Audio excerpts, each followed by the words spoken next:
गाड़ी संख्या 606। आत्मा की सवारी, एक अनजाना सफर।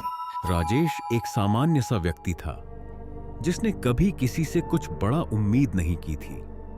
लेकिन आज वह गाड़ी संख्या 606 में यात्रा कर रहा था। स्टेशन पर जब वह पहुंचा तो वातावरण कुछ अजीब सा था। ठंडी हवा की सरसराहट और अजीब सन्नाटा छाया हुआ था।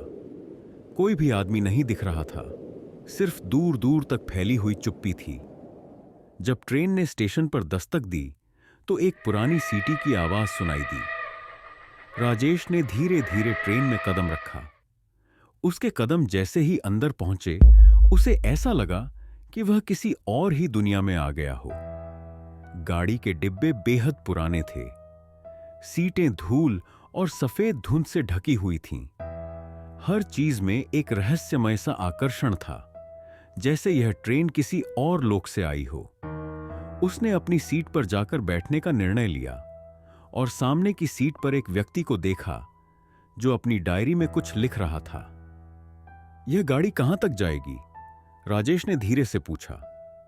वह व्यक्ति, जिसकी आंखें न कुछ दिखा रही थीं और न ही कुछ बोल रही थीं, अपनी डायरी में लिखते हुए बोला, जहां तक तुम्हारा अतीत तुम्हें ले जाने की अनुमति देगा।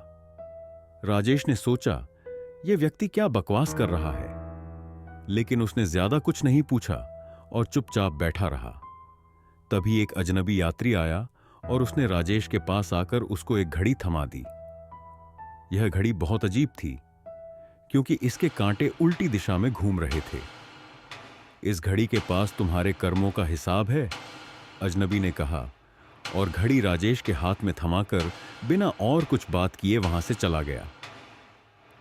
राजेश ने घड़ी को ध्यान से देखा तो पाया कि उसमें केवल 15 मिनट बाकी थे।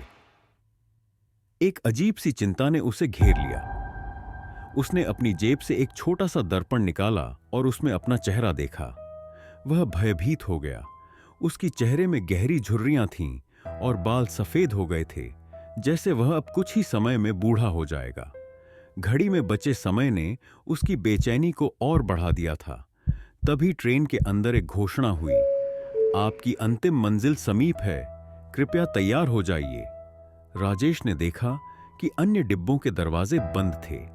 एक अजीब सी गुनगुनाहट शुरू हो गई, जैसे कई लोग एक साथ बात कर रहे हों। जब उसने मुड़कर देखा तो उसके सामने सभी यात्री उसे घूर रहे थे। उनकी आंखों में अंधकार था और चेहरा एकदम सफेद था। एक डर उसके अंदर फैलने लगा। राजेश के कानों में अचानक एक आवाज आई, जो गाड़ी के नियंत्रण कक्ष से आ रही थी। उसने डरते हुए उस दिशा में कदम बढ़ाए और नियंत्रण कक्ष का दरवाजा खोला। वहां उसने जो देखा वह उसके होश उड़ा देने वाला था। वहां खड़ा एक व्यक्ति था जो बिल्कुल उसी की तरह दिख रहा था। वह ट्रेन चला रहा था और ट्रेन ड्राइवर की यूनिफॉर्म में था। यह क्या हो रहा है? राजेश चिल्लाया।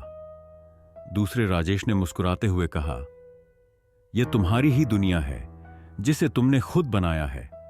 तुम्हारे पाप और कर्म तुम्हें इस ट्रेन तक लेकर आए हैं।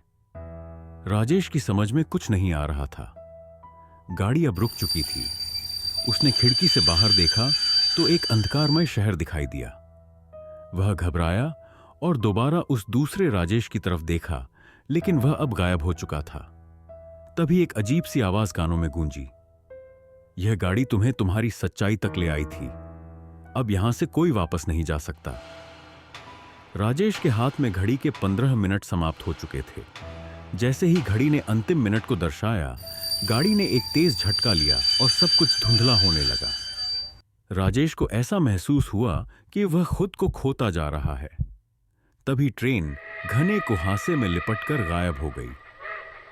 अगले दिन स्टेशन के सफाई कर्मचारी उस ट्रेन में आए तो वहां कोई यात्री तो नहीं था। थी तो सिर्फ एक डायरी, जिस पर लिखा था, राजेश, एक रहस्य और एक अंतिम यात्रा। इसी के साथ कहानी समाप्त होती है। क्या पता ये ट्रेन किसी को कर्मों और पापों का फल देने के लिए या किसी की अंतिम यात्रा के लिए फिर से पटरी पर दौड़े।